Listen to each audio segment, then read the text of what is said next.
You can import various media and content from your cloud storage by selecting the magic box, clicking on your cloud storage icon, and then navigating to the folder that contains your content.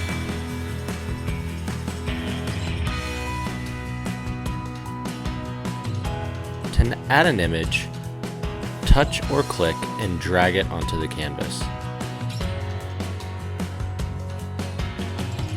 Once an image is added, you can resize it and move it to anywhere on your canvas.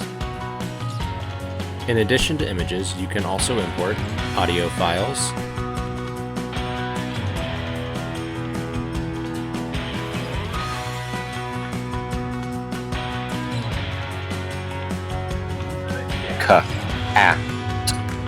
and PDF files.